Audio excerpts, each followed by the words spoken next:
चर्चा करते रहता हूँ और इस चर्चा में आप भी शामिल होते रहिए। कनॉट प्लेस अरविंद केजरीवाल का विधानसभा क्षेत्र भी है। अरविंद केजरीवाल इसी विधानसभा से पहली बार दिल्ली की उस समय की मुख्यमंत्री शीला दीक्षित को हराने में कामयाब हुए थे और 2 बार और वो चुनाव जीते। इस बार प्रवेश वर्मा से वो चुनाव हार गए और 1 साल की बात होगी, दिल्ली की सत्ता अरविंद केजरीवाल के हाथों से निकल गई। सत्ता जाने की जो 2 सबसे बड़ी वजह उस वक्त मानी गई, वो एक कथित शराब घोटाला और दूसरा जो मुख्यमंत्री आवास, जिसको कि भारतीय जनता पार्टी के लोग शीश महल कहते हैं। ये 2 आरोप ऐसे लगे थे जिससे कहते हैं कि अरविंद केजरीवाल को कुछ % वोटों का नुकसान हो गया। अंकल, आप दिल्ली में रहते हैं? मैं गुड़गांव रहता हूँ।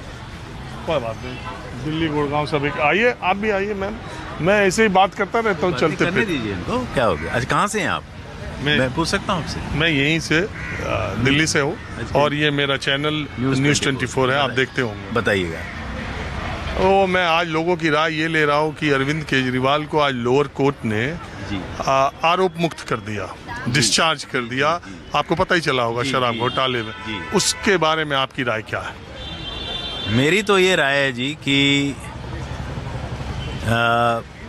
किसी तरीके से उनको वो पार्टी को ख़त्म करना था, क्योंकि इलेक्शन में नहीं हरा पा रहे थे उन लोगों को, और वो एक एक करके सबको डाला, अरविंद केजरीवाल जी को भी।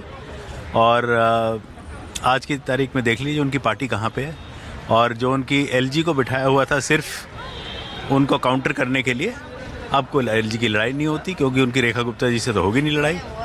तो यही है मेरी राय। पर दूसरी बात एक मैं ज़रूर कहूँगा, मैं इतनी बड़ाई नहीं करूँगा अरविंद केजरीवाल की। वो जब आए थे तो उन्होंने बड़ा सादगी प्रोफेस किया था, सॉरी अंग्रेजी वर्ड यूज़ कर रहा हूँ, और वो एक वैगन आर में घूमते थे। दिल्ली में फ़ोटो आती थी उनकी, नीली वैगन आर घूम रही है। उसके बाद उनकी सादगी कहाँ गई? बड़ी गाड़ी, बंगले में उन्होंने पैसा बहुत खर्चा, वो तो खर्चा है उन्होंने, चाहे भले न्यूज़ दिखाएं कि ज़्यादा खर्चा है, हो सकता है कम खर्चा हो, वो सादगी सब चली गई। और वो शुरुआत उनकी कहाँ से हुई थी? आपने वो अन्ना हज़ारे के साथ, जो सिर्फ सच्चा आदमी था अकेला, वही, उसको सब छोड़ के उनके कंधे पे चढ़ के कोई चीफ मिनिस्टर बन गया, कोई गवर्नर बन गया कहीं का, किरण बेदी। और इस तरीके से तो सच्चे लोग दुनिया में बहुत ही कम हैं, और अब भी जो हैं वो भी सच्चे नहीं हैं। और नहीं, उनकी पूरी पार्टी ये कह रही है कि ये केंद्र सरकार, ये बीजेपी उनके ऊपर ये पार्टी कह रही है कि उन्होंने साजिशन हमें फंसाया, और कोर्ट ने भी इस तरह की बात की कि ऐसा लगता है कि फंसाए जाने की कोशिश है। मुझे ऐसा लगता है, जबकि मेरे पे कोई ऐसा प्रूफ नहीं है, मैं कहने का हक नहीं रखता, पर लगता है मुझे उनको नीचे गिराने के लिए ये सब हुआ। पर किसी को नीचे गिराने के लिए अगर आप जेल भेज दें, वो ठीक चीज़ है। वो जेल में आदमी की 6 महीने में की ज़िंदगी समझो 6 साल की निकल जाती है। इंडिया की जेल्स के ये कंडीशन होंगे, मैं तो नहीं देखी, ना मैं देखना चाहता हूँ, पर मैं आपको बता रहा हूँ कि हाँ जी। आपको क्या लगता है इसके बाद दिल्ली में अरविंद केजरीवाल की पॉलिटिक्स रिवाइव होगी, उनको एक संजीवनी मिल गई? देखिए, इतने बड़े डाउनफॉल के लिए बहुत मुश्किल होता है दोबारा उठना इस लेवल पे। वैसे भी कोई नेशनल पार्टी तो थे नहीं, वो नेशनल बन गए थे, ऐसा नहीं, थोड़ी जगह में ही थे। अब देखिए, वो तो पीछे हट गए एक तरीके के, और जो पंजाब के जिनको बनाया था उन्होंने, जो एक्चुअली एक कॉमेडियन होते थे, एक हास्य प्रोग्राम में आते थे, वो चीफ मिनिस्टर बने बैठे हुए। तो ये पॉलिटिक्स में ही हो सकता है ये सब। हमारे जैसे लोगों ने जिन्हें पढ़ाई लिखाई करी, हम लोग तो अपनी पढ़ाई के और अपने काम के ऊपर ही पहले ट्रेनी से लेके बढ़ते बढ़ते जीएम तक बने या जो भी बने।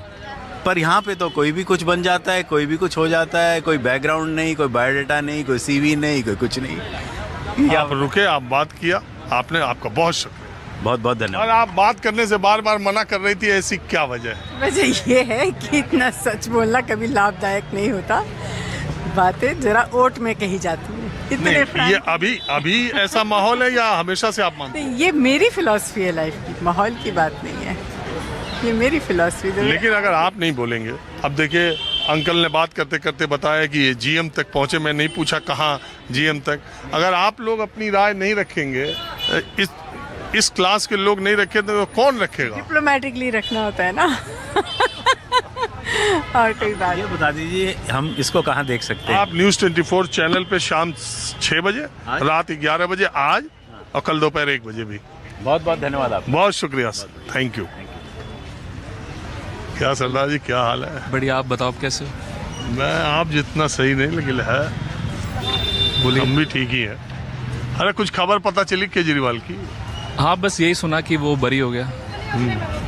तो इस पर आपका क्या विचार है? मेरा बस यही है कि सबूत नहीं मिला होगा, लेकिन उसको कितना परेशान किया गया और सबको पता ही है क्या क्या चला था न्यूज़ में। और ज़्यादातर तो ऐसा मैंने ये देखा है कि ज़्यादातर नेता हो जाते हैं बरी, बट टाइम लगता है। तो ये भी हो गया, तो हो सकता है कि नेक्स्ट टाइम क्या पता वापसी भी कर ले दिल्ली में। मुझे तो यही लग रहा है। अच्छा, ये जो आरोप लगा रहे हैं केजरीवाल और उनकी पार्टी के लोग कि बीजेपी की साजिश थी केंद्र सरकार की, उस पर आपका क्या मानना? ऐसा था या इन्होंने मतलब सीबीआई सबूत नहीं इकट्ठा कर पाई? आप क्या मानते हैं? नहीं, मैं तो यही मानता हूँ कि जितने भी पॉलिटिशियन हैं ये सारे मतलब ऐसा ही करते हैं। इनका काम यही है, कोई किसी पे इल्ज़ाम लगाएगा, कोई किसी पे इल्ज़ाम लगाएगा, तो कोई इल्ज़ाम साबित हो जाता है सबूतों के साथ, कोई नहीं होता। बस यही है और कुछ नहीं है। लेकिन केजरीवाल की पार्टी तो अब कहने लगी कि वो कट्टर ईमानदार है। अब देखो, जब कोई स्टार्ट करता है ना कोई चीज़, तो बंदा यही सोचता है कि मैं तो ईमानदारी दिखाऊंगा और मैं ऐसा कुछ नहीं करूंगा। हर कोई सोचता है, हो सकता है मोदी जी ने भी तब सोचा हो ऐसा कि भाई हाँ मैं ईमानदारी दिखाऊंगा, बट उनके नीचे वाले कैसे हैं? जब आप पोजीशन में आते हो आपको तब पता चलती है ना कि एक्चुअल दिक्कत ये है और इसको ऐसे साफ नहीं किया जा सकता है, इसको ऐसे नहीं किया जा सकता। आप दिल्ली में रहते हैं और ये इलेक्शन के टाइम ये एलिगेशन लगा केजरीवाल पर, उनकी पार्टी पे, तो उस समय आपको, अदालत छोड़ दीजिए, उस समय आपको क्या लगा कि ये केस या ये आरोप पॉलिटिकली मोटिवेटेड है या दाल में कुछ काला हो सकता है? अदालत का छोड़ दीजिए, जो फैसला आया अभी आगे भी क्या होगा क्या नहीं। उस टाइम मुझे यही लगा कि ये लोग इमेज ख़राब करने के ऊपर लगे हुए हैं ताकि जब इलेक्शन हो तो केजरीवाल की पार्टी को कम वोट मिले और इनको चांस मिल जाए। आप ये मानते हैं कि अगर शराब घोटाले का आरोप न लगा होता तो केजरीवाल जेल न गए होते दोनों और उनके नेता, तो केजरीवाल तीसरी बार भी दिल्ली में वापसी कर सकते थे? लेकिन पूरा बहुमत नहीं मिलता उनको किसी ना किसी का साठगांठ करना पड़ता, तब चांसेस थे, नहीं तो नहीं। अकेले इस बार नहीं जीत पाएंगे वो, अगर ये सब ना हुआ होता तो। इस बार नहीं जीत पाते पिछली बार? अगर शराब घोटाले का उनके ऊपर इल्ज़ाम नहीं लगता तो वो मतलब क्या बोलते हैं, मेजॉरिटी नहीं मिल पाती उनको किसी के साथ वो करना पड़ता। उनका ग्राफ गिर रहा था। हाँ, उसको और क्या वजह थी? और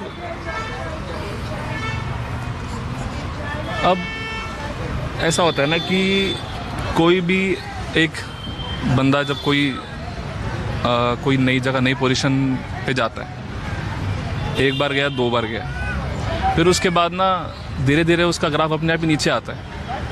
अच्छा, आप कह रहे हैं 10 साल हो गया था इसलिए, बाकी और कोई कारण नहीं? और कारण ये भी है ना कि अब जो मैंने सुना कि शराब को लेके उसने इतने ठेके वेके का वो कर दिया था, तो वही तो है, वो तो खत्म हो गया मामला। लेकिन वो घोटाला अलग चीज़ है और शराब को अच्छा, लेके वो जो ज्यादा दुकानें खोल हाँ हाँ, वो चीज़ तो मेरे को भी खराब लगी, जो ज्यादा दुकानें खुल गई मोहल्ले हाँ, मोहल्ले। और ज़्यादा वो खुली छूट मिल गई थी, तो वो चीज़ें मुझे ख़राब लगी। अब थोड़ा मैं दूसरी तरफ चलता हूँ। अरे इधर